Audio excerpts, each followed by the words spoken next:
Hi, welcome to Home Cooking Coach. I'm Lee, and in this course we're going to learn how to chop super fast without chopping your fingers off.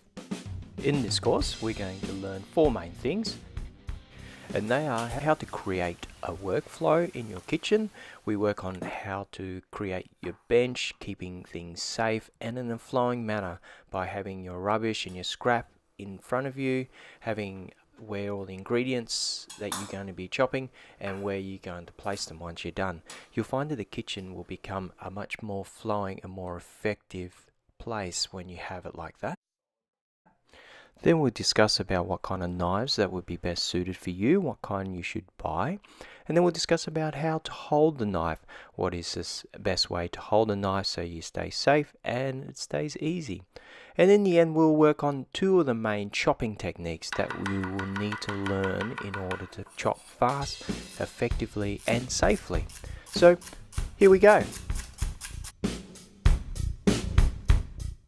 Alright, board setup. So what we need to begin first is to make sure our bench is nice and clean.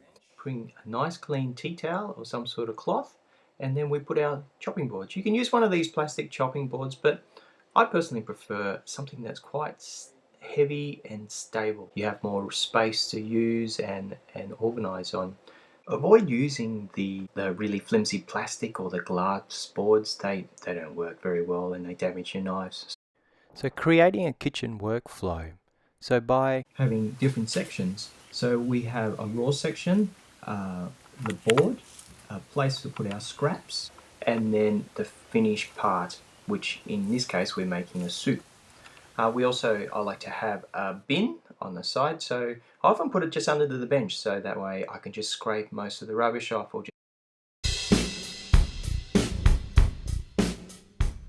The next step is that we're going to talk about knives. I tend to break kitchen knives into three different groups. There's the cheap, which is the $15 to $45.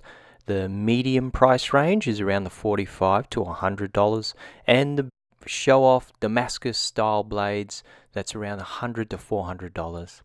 I tend to lean towards the medium price range because many of the times that I bought fancy expensive knives, they accidentally get broken or damaged or someone drops it or something, and it's quite disheartening.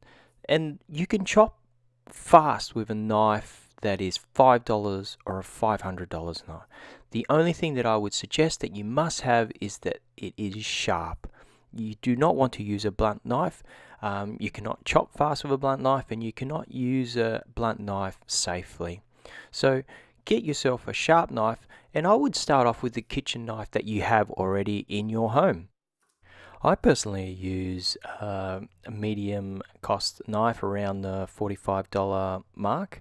I don't use any fancy knives for the stuff at home. It's just going to be thrown around, chucked in the dishwasher. So I tend to not use those, and I just use something that is comfortable and easy. The next question is, how do you keep your knife sharp?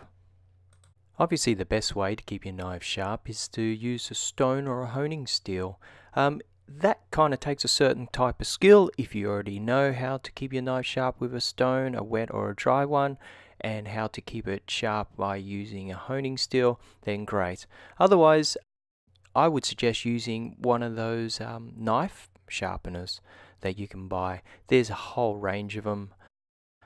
Ranging from only $6 to $300. Just get one that you find most comfortable with. Most of them work quite well. The other option is you can take it to the shop, like to a Mr. Minute or something like that, and get them to sharpen it for you. That can become quite costly because you'll need to do it on a regular basis. So the next step now is, how do you grip and hold onto your knife? You don't want to stress too much about holding onto the knife, but rather what is comfortable. The main points that I would point out is to try and keep your hand as close to the blade as you can without getting your finger caught in the middle. So you want to hold it closest to the middle of the actual knife at the end of the blade. So that way you have a lot of control and comfort in holding onto the knife.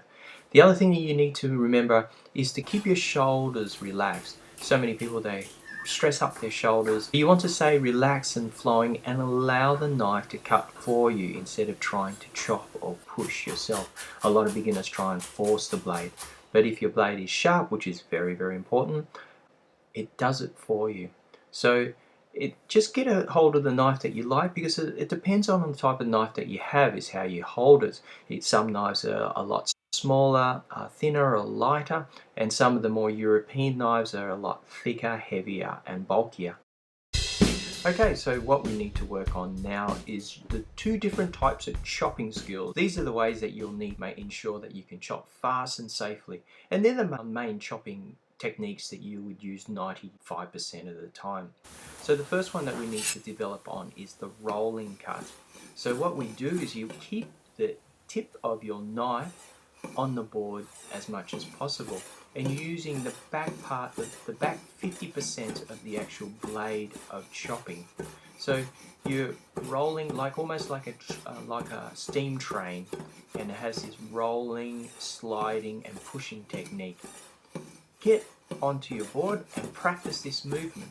This way you also feel and get used to how your hands hold onto the knife, how the knife performs and how it feels. I find different knives have different personalities and different ways that it wants to do things. So you just feel that technique and feel that movement. Do that about 100, 150 times. Keep your other hands out of the way for now, but just get a feel of cutting onto the board with that knife. And the other chopping technique that we need to work on is the front chop. I just call it basic chop. And what we are using more is the 50% tip of the blade. So we're using just the front of it. You can tend to get away with this more when the ingredients is softer, like zucchini or mushroom or tomatoes. It's harder to do this if you have something that's quite hard, like a carrot or a root vegetable. Same as what you're doing with a rolling technique, I would practice chopping onto the board and just doing that movement for about 100, 150 times until you feel really comfortable with this movement. Make sure you keep your shoulders relaxed, keep your arm relaxed and your wrist relaxed, getting used to the feel of the movement. I would suggest starting off slowly at the start and making sure that it's really controlled and perfect. Do the technique right first and then develop on speed. So this is the two practices that you'll need to do for now, and then in the next course we'll discuss on how to chop effectively.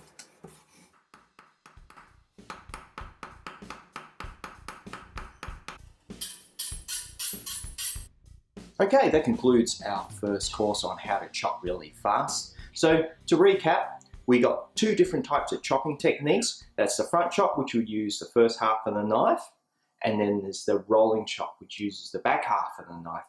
So practice on your board, getting a feel of the movements, having your support hand just out of the way, but just on the board. And in the next lesson, we'll work on what to do with this support hand. But just practice with the movements of the chopping techniques, and until you get a feel of it, get a feel of the weight of your knife that you use in your kitchen, and getting a feel of the way you hold on to the knife. So just get comfortable, keep your shoulders relaxed, keep your arm and elbow relaxed, and just get a nice flowing movement, making sure that your knife is always sharp, so that way you can use the knife to do it for you. And having that kitchen set up, so you have a nice kitchen flow of having your ingredients on one side, your scrap bin and your rubbish bin underneath the bench, and your finished prep in the second area. So all the ingredients and all your prep gets moved in a flowing manner, so it stays clean and it stays tidy. In the next lesson, we'll work on your support hand, on where to put it and how to guide your knife with it without chopping your fingers off, of course. So practice using your movements of chopping and getting a feel and getting comfortable with the movements of the knife until you feel really at ease, and you slowly increase your speed. So once you can get the speed of it, next lesson we'll work on what to do with the other hand and avoid it from being chopped, and learning to use speed and the feel of the knife. So, hope you enjoyed it. We'll see you tomorrow. If you have any questions or any inquiries, or you want to get in touch with me, you can go on homecookingcoach.com or go onto Facebook to Home Cooking Coach or Home Cook Mastery and throw me a question, and I'd love to hear from you. Okay, bye.